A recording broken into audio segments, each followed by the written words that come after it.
அன்போடன் மனசோடன் மாமா என்று கூப்பிடும் குழந்தைகள், பிஞ்சு குழந்தைகளுக்கு என்ன தெரியும் சொல்லுங்கள் மக்களே. சற்று உத்து கவனிங்கள் வீடியோவை.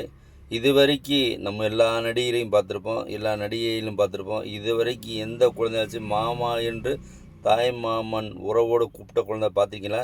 விஜய் சார் ஏன் கூப்பிடணும் சொல்லியா கொடுத்துருக்காங்க? இல்லை, அது பிறப்பிலே வர்றது அந்த குழந்தைகள் வாயிலேருந்து மாமா மாமான்னு எல்லா குழந்தைகள் மனசில் விஜய் சார் உட்காந்துருக்காரு. கண்டிப்பாக அவர் தான் ஜெயிப்பார், அவர் தான் அந்த முதலமைச்சர் அரண்மனையில் உட்காரு. இதான் குழந்தைகள், பிஞ்சு குழந்தைகள் சொல்வது தெய்வம் சொன்ன மாதிரின்னு சொல்லுவாங்க பழமொழி. கண்டிப்பாக அவர் உட்காரப்பாரு. எதிரியெல்லாம் ஓட போகிறாங்க, பார்த்துங்க, பத்திரமா இருங்க. சரியா? மக்களுக்கு நல்லா செய்யணும், நல்லபடியாக இருக்கணும், அவர் நீண்ட ஆயுளோடு இருக்கணும். எம்பெருமான் முருகன் அவர் கண்டிப்பாக நல்லா வருவார், நல்லா செய்வார். அவர் மக்களுக்காண்டி வாரில் இந்த பிஞ்சு குழந்தைகள் இருக்குல்ல, அவருக்காண்டி கண்டிப்பாக ஆட்சியில் உட்காருவார்.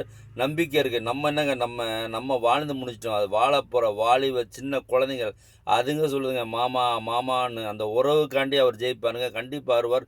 தமிழ்நாட்டில் யாருன்னே தெரியாத ஒரு சின்ன குழந்தைங்களாம் மாமா மாமான்னு அவர் பாட்டு போட்டாலே போதும், அவ்வளோ அருமையாக டான்ஸ் ஆடுதுங்க, குதிக்குதுங்க, எல்லாமே பண்ணுதுங்க. அவர் சொல்லியா கொடுக்குறாங்க? இல்லை, அது தன் பிளட்லேருந்து வருது. தன் உறவு. இப்போ தாய் மாமன் உறவுன்னு லேசப்பட்ட உறவு கிடையாது.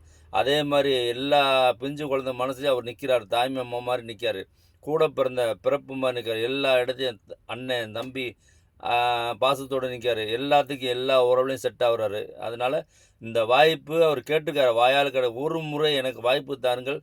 இதே நம்ம கேப்டன் கேட்டார், என்ன ஒரு முறை வாய்ப்பு கொடுங்க. ஆனால் சதி செஞ்சு அவரை பத்திரிக்கை நிருபர் எல்லாம் செஞ்சு கொண்டுட்டாங்க. யாரையும் இங்கே நான் குறித்து சொல்ல, பத்திரிக்கை நிருபர் எல்லாரும் சேர்ந்து கொண்டுட்டாங்க. அவரை போட்டு அந்த நல்ல மனுஷனை கொண்டுட்டாங்க. அது மாதிரி தயவுசெய்து இவருக்கு எந்த பிரச்சனை பண்ணாங்க நிருபர்களே, இவருக்கு எந்த பிரச்சனையும் கொடுக்காம அவருக்கு ஒரு நல்ல வாய்ப்பு, ஒரு வாய்ப்பு கொடுங்க. தமிழ்நாட்டை திருத்தறதுக்கு ஒரு வாய்ப்பு கொடுங்களேன். அவர் என்ன தான் செய்கிறான்னு பார்ப்போம். எல்லோரும் ஆண்டாங்க, எல்லோரும் செஞ்சாங்க வச்சுங்களேன். இவர் என்ன செய்ய போகிற புதுசாக பார்ப்போமே, மக்கள் அனுபவிக்கிட்டுமே. தயவுசெய்து உங்கள் தமிழ்நாட்டு மக்களின் பாதங்களை தொட்டு நான் கேட்குறேன். உங்கள் அம்முருஜின் காரைக்குடி வாழ்க வளமுடன். இது போல் காலை பொழுதில் ஒரு வீடியோ போட்டிருக்கேன், பாருங்கள். லைக்கு கமாண்டு கொடுக்குறீங்களே எனக்கு எந்த வீடியோக்கும் லைக் கமாண்ட் அவ்வளோ வரல. சரியா? அதை பற்றி நான் வருத்தப்பட போதில்ல.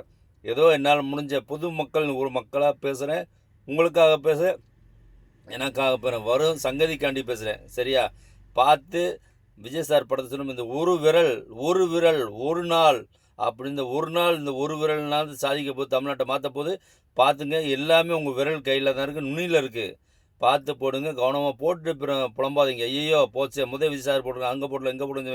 அதனால் யோசிச்சு மக்கள், இது உங்கள் சொத்து, உங்கள் தமிழ்நாடு, உங்களுக்கு உரிமைப்பட்ட இடம். அதனால் இது நிர்ணயிப்பது உங்கள் கையில் இருக்குது. எல்லாமே இந்த அரசியல் நிர்ணயிப்பது உங்கள் கையில் தான் இருக்குது. காசை வாங்கிட்டு ஓடு, யார் காசு கொடுத்தாலும் வாங்கிக்கிங்க, வச்சுக்கோங்க. அது உங்களுக்கு யூஸ் ஆகும். உங்கள் பணம், நம்ம பணம். அதனால் வச்சுங்க. நீங்கள் முறையாக போட வேண்டிய ஆளுக்கு போடுங்க. கண்டிப்பாக அவரும் தமிழ்நாட்டுக்கு என்ன செய்யணும், எல்லாத்தையும் பார்த்துட்டோம். அவரும் தமிழ்நாட்டுக்கு என்ன செய்யணும்னு பார்ப்போமே. போடுங்க.